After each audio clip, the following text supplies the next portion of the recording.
Bendiciones a todos, Dios los bendiga.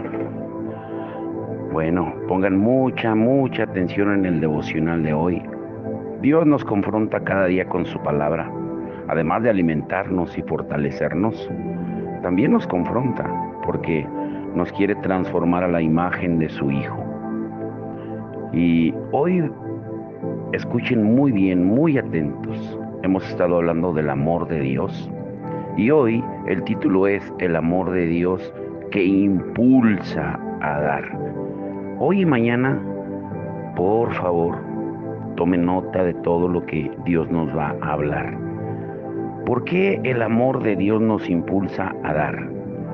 Juan 3:16 dice que de tal manera amó Dios al mundo que dio a su Hijo unigénito para que todo aquel que en él cree no se pierda, mas tenga vida eterna.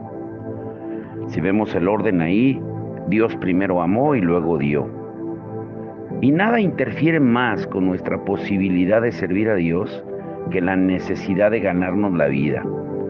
Si alguien del siglo pasado pudiera observar el progreso de nuestro estilo de vida hoy en día y la cantidad de tiempo libre que tenemos, que nos permite la tecnología, se quedarían asombrados. Nos hemos vuelto autocomplacientes, cómodos en la bendición de Dios, y hemos olvidado el primer mandamiento, amar a Dios sobre todas las cosas. Mientras tanto, la inmoralidad y las sectas han crecido en proporciones alarmantes, porque sus seguidores son más celosos en su empeño, aunque están equivocados, que nosotros, puesto que Dios pide obediencia más bien que exigirla. Muchos cristianos simplemente ignoran la razón misma de su existir: glorificar a Dios.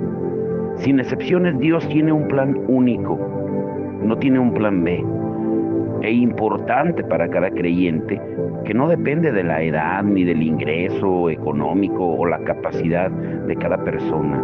Y también es claro que Dios nos llama a cada uno a llenar este vacío. Cada creyente debe, al igual que la reina Esther, decidir si será usado por Dios o pasado por alto, y que otro sea elegido para ocupar su lugar. Qué pérdida que permitamos que las comodidades temporales y la pereza nos roben las verdaderas riquezas, tanto las inmediatas como las eternas. En 2 de Pedro 3:11 dice: puesto que todas estas cosas han de ser destruidas de esta manera, ¿qué clase de personas no deben de ser ustedes en santa conducta y en piedad? La mayoría de los cristianos nunca rechazarían hacer la voluntad de Dios, pero sucede que sencillamente no es el momento oportuno. Cuando Dios nos llama, quiere obediencia primero y sabiduría mundana al último. Nosotros permitimos que las cosas urgentes de nuestra sociedad opaquen las cosas importantes. Eso no es único de nuestra generación. En efecto, cuando Cristo estuvo en la tierra, también tuvo esa experiencia y lo predijo. Él refirió una parábola del llamado de Dios a los hombres para que le sigan. Estos hombres fueron invitados a una cena, pero la mayoría estaban demasiado ocupados para asistir. Querían participar en lo que estaba sucediendo, pero tenían demasiadas responsabilidades. Servir a Jesucristo requiere mucho. Puede realmente significar que tengamos que trabajar tan fuerte por el reino de Dios como lo hacemos por las riquezas terrenales. Tomando el ejemplo como de vendedores, pocos vendedores consideran que sea una pesada demanda de su tiempo. Tener que hablar de su línea de productos, tener éxito en algo requiere dedicación, preparación, perseverancia. Y sería muy ambiciosa la empresa que prepare a sus vendedores de modo que esperen tener éxito perfecto en cada visita a un presunto cliente, porque bastaría solo un fracaso para que los vendedores renunciaran por considerarse unos fracasados. La clave del éxito en las ventas empieza aún mucho antes que los vendedores vean el producto. Comienza cuando los entrevistan para determinar si les han de dar el trabajo. Un buen gerente de ventas sabe que no todos pueden ser buenos vendedores y que muchos ni siquiera quieren serlo. Cristo sabía que no todos servirían a Dios y que muchos ni siquiera desearían servirle. Algunos quieren tener un pie en ambos mundos. Quieren que les llamen cristianos siempre y cuando puedan ellos elegir el tiempo y el lugar para servir. Pero Jesús dijo en Lucas 9:62, nadie que después de poner la mano en el arado mira atrás es apto para el reino de Dios. Estas personas funcionan realmente peor como cristianos que como no creyentes. Se contentan con saber de Dios, pero son falsarios, estériles, que generan bendiciones falsas. Están espiritualmente desnutridos y se consumen rápidamente hasta llegar a dudar realmente de su salvación. En la parábola de la semilla, en Lucas 8:6, dice, otra parte cayó sobre la roca y tan pronto como creció se secó, porque no tenía humedad. Verdaderamente hay muchas víctimas de cualquier viento doctrinal porque están demasiado ocupadas para echar raíces firmes. En Lucas 8:14 dice, la semilla que cayó entre los espinos, estos son los que han oído y al continuar su camino son ahogados por las preocupaciones, las riquezas y los placeres de la vida y su fruto no madura. Cristo define en esta parábola del sembrador a las espinas como afanes, riquezas y placeres de este mundo. Y a primera vista uno supondría que el servicio dedicado a Dios produciría entonces paz. Pero a juzgar por la manera en que los cristianos evitan el servicio total a Dios, la paz es precaria, no viene. Sin embargo, Jesucristo dijo que el servicio total a Dios produce paz y bendiciones dentro de su voluntad. Dice la palabra, porque los pueblos del mundo buscan ansiosamente todas estas cosas, pero vuestro Padre sabe que necesitan estas cosas. Mas buscad su reino y estas cosas os serán añadidas, en Lucas 12:31 al 32. Todos hemos experimentado las espinas de este mundo. Todo lo que nos rodea se mueve a ritmo frenético. Apenas una familia termina de pagar una cosa y ya necesita otra. Hace tan solo 25 años, la meta era terminar la educación secundaria para tener un buen trabajo. Ahora se requiere de un título. La vida familiar se ve degradada porque ahora ambos cónyuges tienen que trabajar para seguir dándose la buena vida. Igualmente desorientadas o desorientados están los cristianos que se dedican con tesón, con afán, con esfuerzos infructuosos en el nombre del Señor, porque así lo etiquetan. Se echan tareas encima hasta agotarse, yendo a conferencias, a convenciones, a seminarios, incontables actividades de la iglesia y sirviendo en varios comités, pero encerrados en 4 paredes. Rara vez se tranquilizan, si es que lo hacen, para que el Señor los pueda guiar. Se irritan, se enojan fácilmente y envidian a los demás. Trabajan para la obra de Dios, pero no en ella. Y aún aquellos que anduvieron con Cristo, de vez en cuando fueron afectados por la dolencia del afán. Una vez, al visitar Jesús la casa de Marta y María, Marta se quejó de que María tenía que hacer, de que ella tenía que hacer todo el trabajo, mientras que María se quedaba sentada escuchando a Jesús. Y Jesús le dijo en Lucas 10:41 al 42, Marta, Marta, tú estás preocupada y molesta con tantas cosas, pero una sola cosa es necesaria y María ha escogido la parte buena, la cual no le será quitada. Muchos cristianos han llevado una vida de obras carentes de sentido para evitar la realidad de servir a Dios conforme a su voluntad. Los frutos del servicio verdadero son innegables. Como dice Gálatas 5:22 al 23, es amor, gozo, paz, paciencia, fe, bondad, mansedumbre, templanza, dominio propio, mientras que los efectos del obrar humano no pueden ocultarse. Una vez escuché a alguien preguntar, ¿cómo saber si el servicio de uno estaba siendo bendecido verdaderamente por el Señor?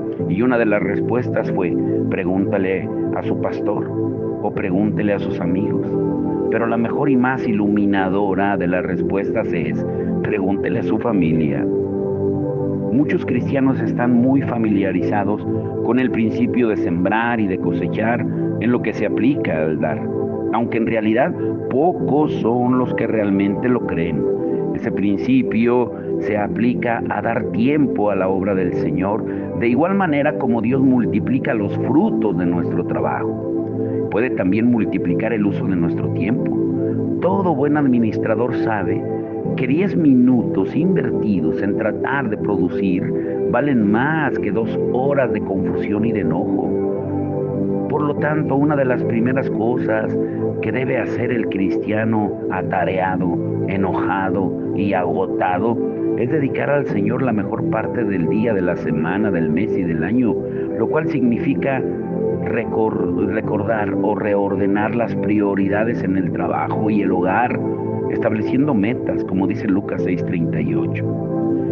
Pero ninguna otra meta va a tener sentido y significado hasta que se establezca la primera y la más importante, la relación de nosotros, de cada uno con Dios.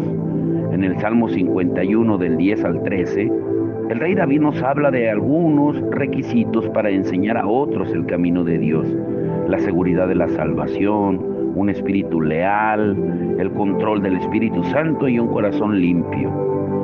Si falta uno de estos requisitos, solo habrá frustración total.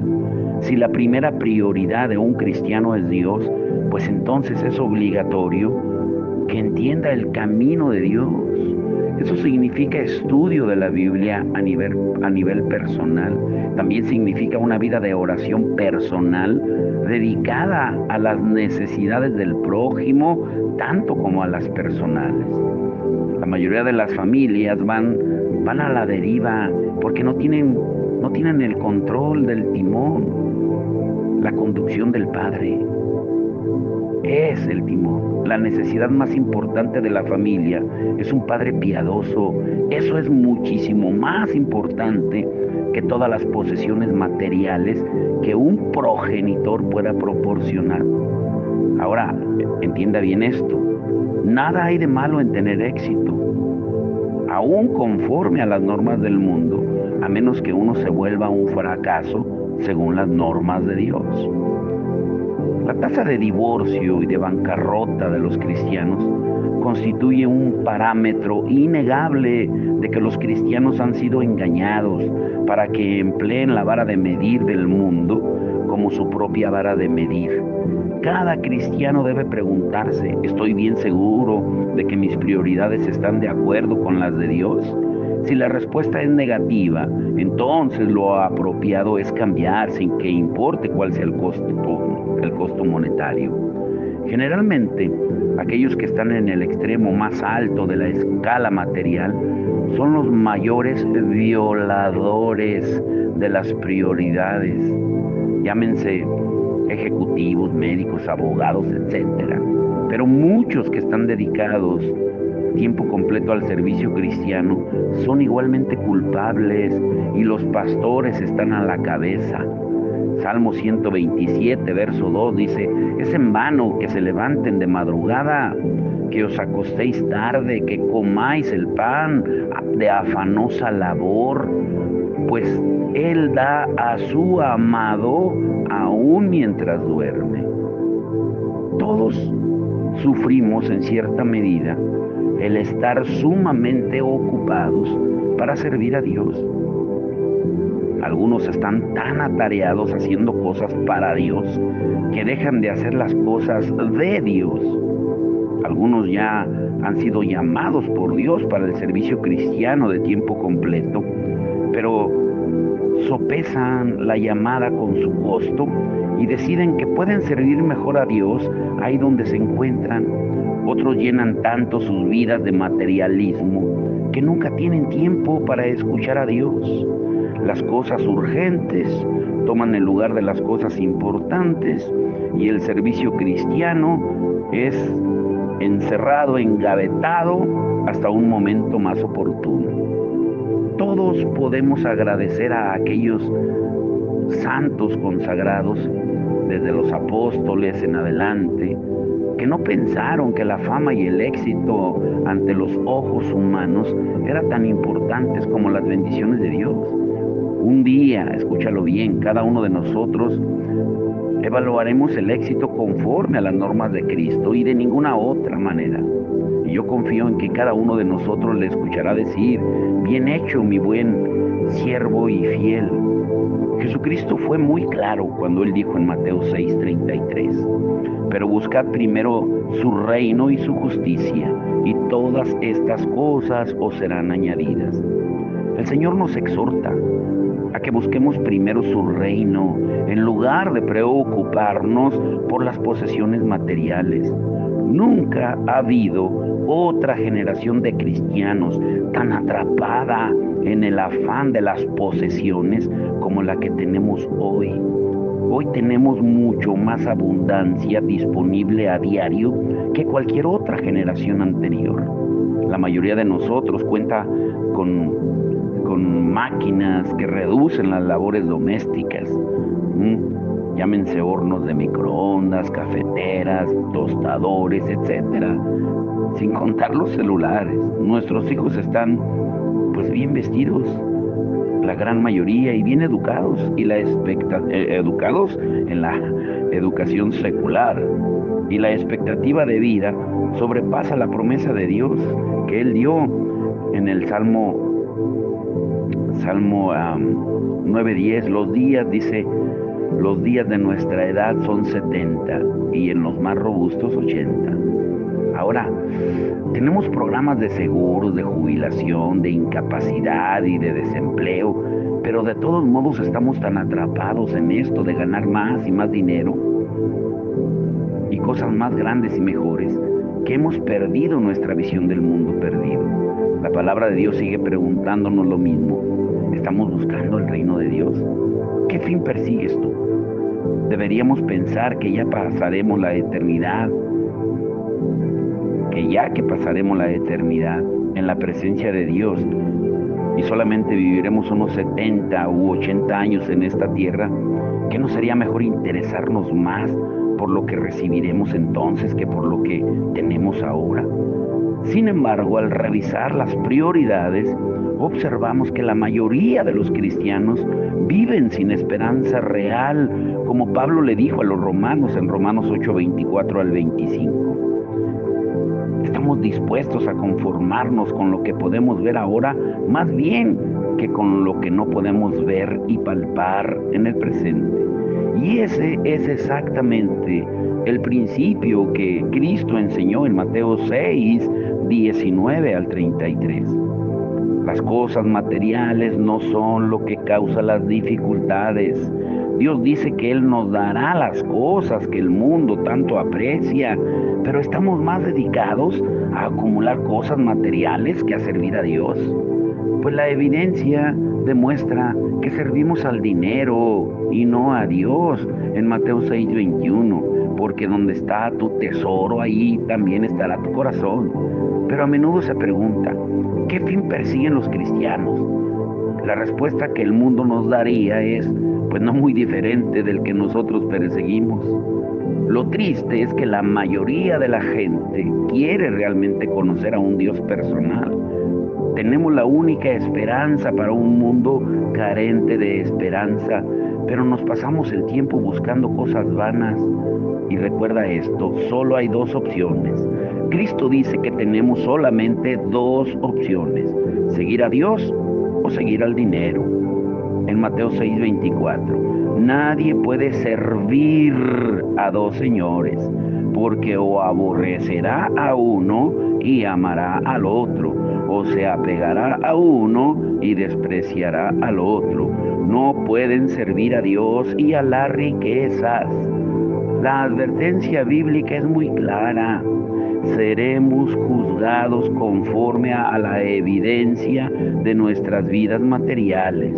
La atracción del materialismo es tan grande que Cristo dedicó 2/3 de sus parábolas a advertir a sus discípulos acerca de ella.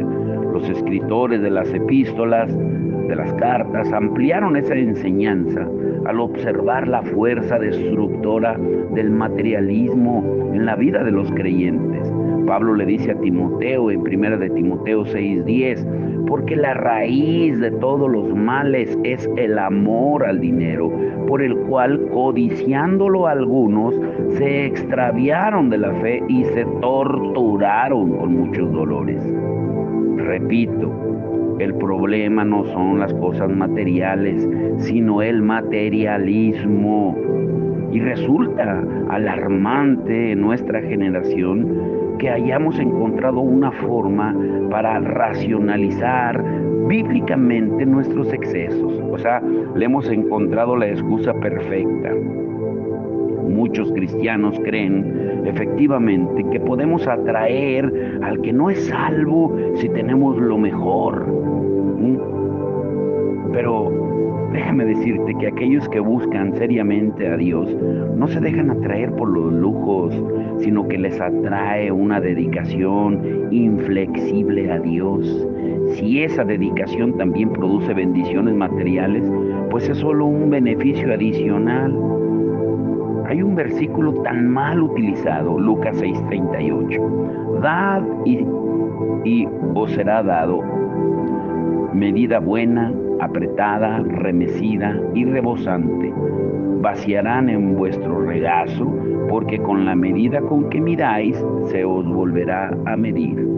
Pocos pasajes bíblicos son tan citados con más frecuencia que este, cuando se refiere al principio de dar y recibir. Cuando yo leí por primera vez este versículo, al poco tiempo de haber consagrado mi vida a Cristo, yo medité en él durante muchas semanas. ¿Realmente Dios quiso decir lo que dice el pasaje? ¿Están sujetas las promesas de Dios a que demos primero? Leí los versículos, el contexto, los que están antes y después, para ver si quizás podía interpretarse en otro contexto.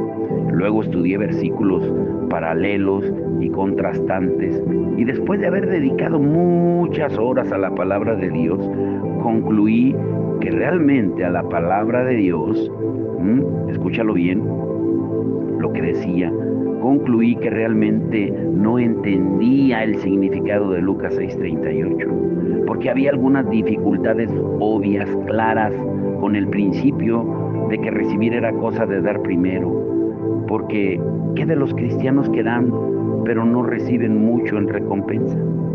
Mi primera reacción fue suponer que el principio no se aplicaba a todos los cristianos. Quizá era válido para aquellos que tienen el don de dar, pero ese es un argumento y que debe de ser eliminado. Eliminar ese razonamiento. Si Lucas 6:38 se aplicaba solamente a unos pocos elegidos, pues Cristo no habría dirigido ese mensaje a las masas, a las multitudes mencionadas en Lucas 6. Dios puede seleccionar a unos pocos para recibir y disponer de grandes cantidades de sus recursos, pero el principio descrito en este pasaje es una promesa para todos los que lo aplican. Luego pensé que quizás el principio se aplicaría a las recompensas espirituales más bien que a las materiales. Y en efecto, estudiando, confirmé que esto se aplicaba a recompensas espirituales, pero no hay forma de disociar el dar y el recibir material, ya que Cristo se refiere directamente a las cosas materiales en los versículos 30 y 35.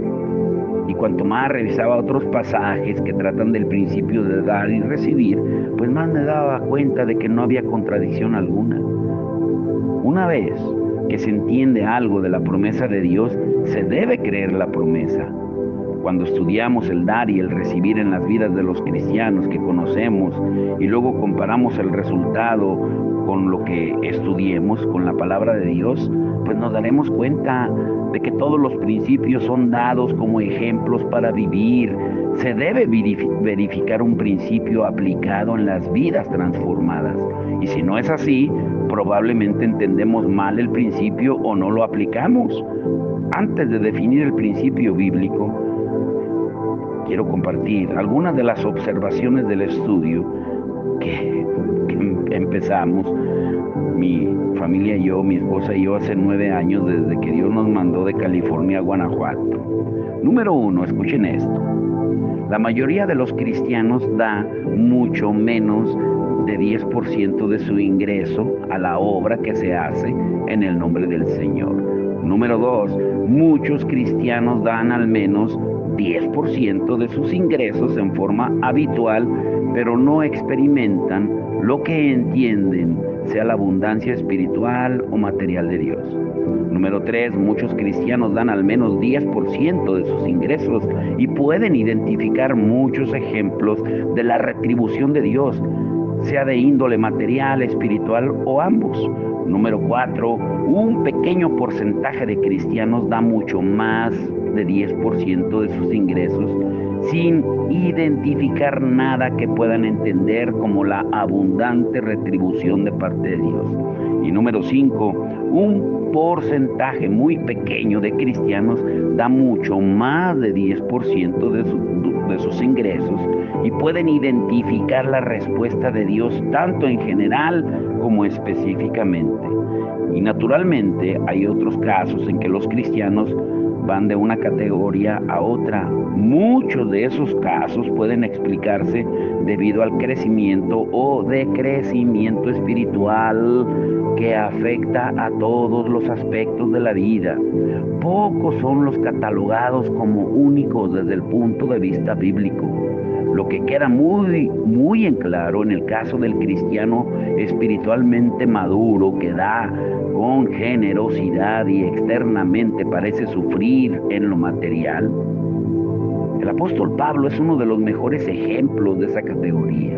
Dios tiene un plan separado y único para esa clase de personas, y la profundidad de su consagración a Cristo los pone aparte en bendiciones espirituales. Ahora, hay varias observaciones sobre estos grupos sin intención de juzgar a nadie. Dios nos ha provisto de indicadores materiales que señalan nuestra condición espiritual. Y estos no son para acusarnos, sino para amonestarnos. Lo primero es, no robe a Dios. Aquellos que dan menos de 10% de sus ingresos limitan lo que Dios puede hacer por ellos, según su propia palabra. En Malaquías 3:8, ¿robará el hombre a Dios? Pues vosotros me estáis robando, pero decís en qué te hemos robado, en los diezmos y las ofrendas, para que no creamos que ese principio era válido solamente en el Antiguo Testamento. Pablo nos lo amplía en 2 de Corintios 9:6, pero esto os digo, el que siembra escasamente también segará, y el que siembra abundantemente también segará. La falla en el dar es un indicador material externo de la necesidad de hacer un cambio espiritual en nuestra vida. Aquellos que dan más de 10%, pero no necesariamente con sacrificio, pueden experimentar la abundancia de Dios conforme a su plan para ellos, porque satisfacen las exigencias de Dios para ellos en ese momento. Muchos de los que dan lo que nosotros consideramos abundancia material y no experimentan ninguna respuesta particular en lo material o espiritual, pueden estar dando por razones egoístas. Muchos son los que tratan de sobornar a Dios para que los bendiga, como Simón el Mago en Hechos 8, que al observar los beneficios del poder de Dios, trató de adquirirlo sin satisfacer las exigencias espirituales. Ellos demandan la bendición de Dios como recompensa de lo que consideran su sacrificio, pero no están sometidos a Dios, sino que tratan de ejercer su propio dominio sobre Él. Y Pablo también se refiere a esa actitud en Romanos 11, 34 al 35, y dice, pues, ¿quién ha conocido la mente del Señor? ¿O quién llegó a ser su consejero? ¿O quién le ha dado a él primero para que se le tenga que recompensar? Número 2, créele a Dios. Otro grupo está formado por aquellos que dan esperando, pero nunca demandando. Aunque Dios suele devolver mucho más de toda expectativa, tanto en lo espiritual como en lo material, este tipo de gente da por el deseo de complacer a Dios y no por obtener provecho. Y la prueba de esto se encuentra en que usualmente empiezan a dar sacrificialmente mucho antes que Dios responda. Lo hacen en fe y lo que dan excede sobremanera a la cantidad que acumulan, independientemente de lo que sea su ingreso. Un amigo mío cristiano es un claro ejemplo de este principio. Lo conocía hace años durante un tiempo particularmente difícil en su vida de él financiera. Se había dedicado totalmente a dar con sacrificio para el reino de Dios. Había experimentado grandes bendiciones y efectivamente era conocido en los círculos cristianos como un dador generoso. Pero entonces su abundancia le fue quitada por un tiempo prolongado y para todos los efectos y propósitos, pues él estaba en quiebra. Sus amigos de Job, y lo digo así porque Job tenía de esos amiguitos que lo criticaban, y mi amigo también tenía de esos amiguitos cristianos que no tardaron en señalarle cada defecto de su manera de ser y le aconsejaron que se arrepintiera y se arreglara con Dios. Y luego de mucho examinar su alma, de orar y ayunar, él concluyó que estaba donde Dios quería que estuviera, haciendo lo que Dios quería que él hiciera. Y por consiguiente, él y su esposa decidieron dar más, no menos. Marcos 11:24 dice, por eso os digo que todas las cosas por las que oréis y pidáis, creed que ya las habéis recibido y os serán concedidas. Este matrimonio, amigo mío, concluyó que para creer tenían que actuar. Por eso empezaron a dar incluso sus muebles y otras cosas que habían reunido durante sus tiempos de abundancia a otras personas más pobres. El amor de dar es igualado en ellos solamente por una profunda sensibilidad a las necesidades del prójimo, y nunca existe duda en cuanto a quién recibe la gloria por la abundancia de la provisión. La única preocupación que siempre es aconsejable a esta clase de dador es que no vayan a repartir todo el maíz de semilla del que tienen para sembrar. Hay un principio en 2 de Corintios 9:10 de que dice la palabra que Dios da semilla al que siembra y pan al que come, que Él multiplicará la sementera.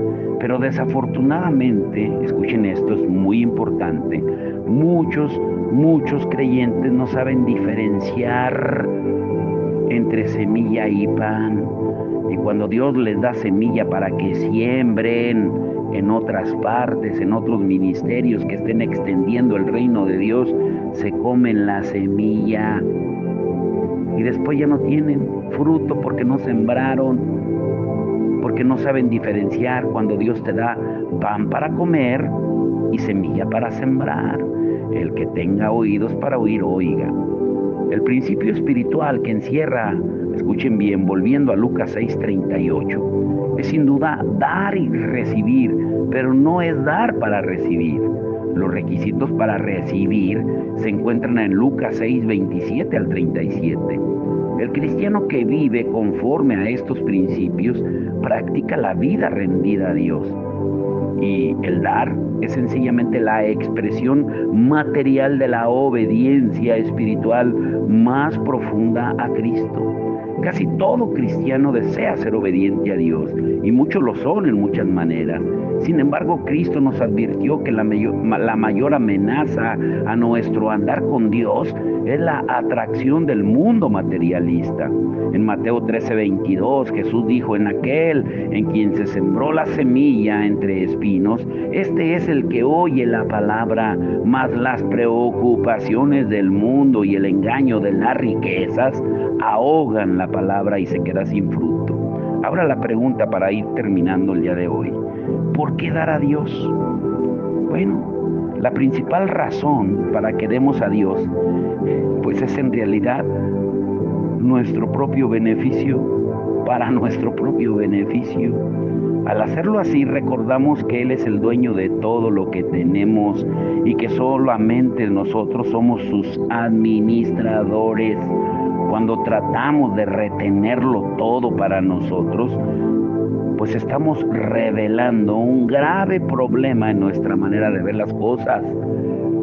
Cuando pensamos que el dinero y las posesiones nos pertenecen, inevitablemente empezamos a ver todo otro aspecto de la vida de la misma manera. Cada uno de nosotros se ve como la persona que está al mando de su propia vida. Y empezamos a pensar que Dios es nuestro sirviente, que existe únicamente para ayudarnos de tiempo en tiempo cuando le llamemos y a la hora que queremos.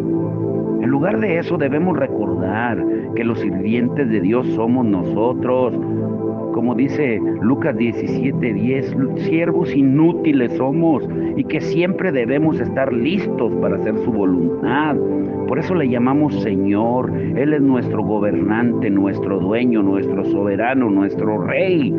Por eso es tan importante dar a Dios, porque eso nos recuerda quién es Él, quiénes somos nosotros y cuál debe ser nuestra relación con las cosas que Él nos permite administrar en su nombre.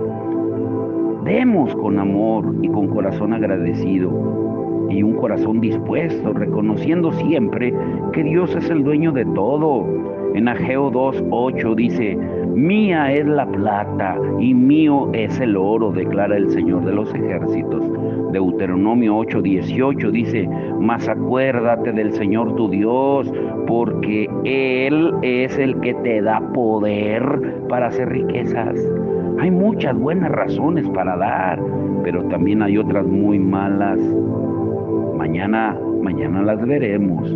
¿Cuáles son esas buenas razones para dar y esas malas razones para dar? Tal vez no lo habías visto de esa manera, como lo veremos mañana, pero por hoy quédate con esto: el amor de Dios que impulsa a dar. Y grábatelo en tu corazón. Tú y yo somos productos de un Dios dador, de un Dios que dio lo mejor a su Hijo, que nos amó y ese amor lo impulsó a dar lo más valioso, a su Hijo. Juan 3:16 es el versículo central de la palabra, pero también a su vez es muy profundo para entenderlo a la ligera. Tú y yo somos producto de una ofrenda de amor, y si Dios el Padre lo hizo con su Hijo, ¿crees tú que tú y yo somos más grandes que Él para no dar lo material, si Él dio la vida de su Hijo? Padre, en el nombre de Jesús, Señor, danos discernimiento y entendimiento de que el Evangelio es una locura de amor. Es una locura de amor, Señor, porque no vamos a poder entenderlo ni con toda nuestra vida, ni teniendo 100 vidas en la tierra. Vamos a entender el amor que te impulsó a dar lo más valioso, a tu Hijo amado, Señor. Aún a nosotros, yo recuerdo hace 19 años de recién que nació Elí, cuando alguien me preguntó: hermano, si fueran a lanzar un misil aquí a la base de Vandenberg en Lompo, ¿usted estaría dispuesto a ofrecer a su hijo como hizo nuestro padre? Y yo recuerdo mi respuesta, que le dije: no daría ni una uña de mi hijo, porque no tengo ese amor eterno que tú tienes, Señor, ese amor divino, Señor. Y así somos, nuestra naturaleza es egoísta. que nos esclaviza con temor para no darte a ti lo que tú nos das, porque todo es tuyo, como estudiamos hoy, Señor. Señor, inúndanos de ese amor eterno y divino que tú tienes, para parecernos cada vez más a ti, Señor, porque cuando damos nos parecemos a ti, cuando nos preocupamos del prójimo en sus necesidades básicas, cuando visitamos al preso, al enfermo, cuando visitamos, Señor, al que tiene necesidad de abrigo, de ropa, que está desnudo, al hambriento, al sediento, como tú dices en Mateo 25, 31 al 46. Ese es el barómetro, el cual tú nos enseñas como un manual para usar lo que tú nos das, para amarte a ti, pero también amar al prójimo, que lo podamos llevar a cabo, Señor.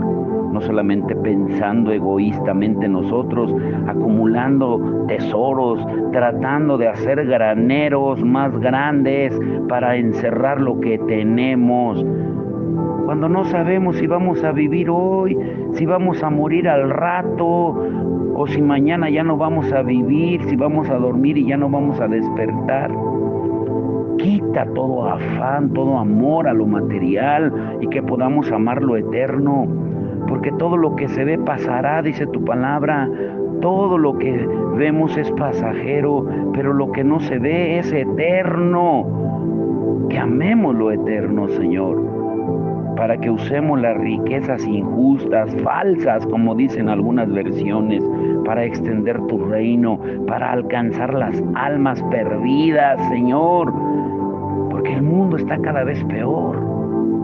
Señor, aquí en Guanajuato las masacres todos los días en diferentes estados, Señor, estamos viviendo un narcogobierno, aunque no lo querramos entender, pero es bíblico porque tú dijiste que la maldad iría en aumento cada día. Se está cumpliendo tu palabra, los dolores de parto los estamos viendo. Pero ¿qué estamos haciendo, Señor, con los recursos que tú nos das? ¿Los estamos utilizando para extender tu reino o los estamos acumulando y donde se están llenando de mojo, donde se están corrompiendo y donde el ladrón mina y hurta en lugar de invertirlos en el reino eterno?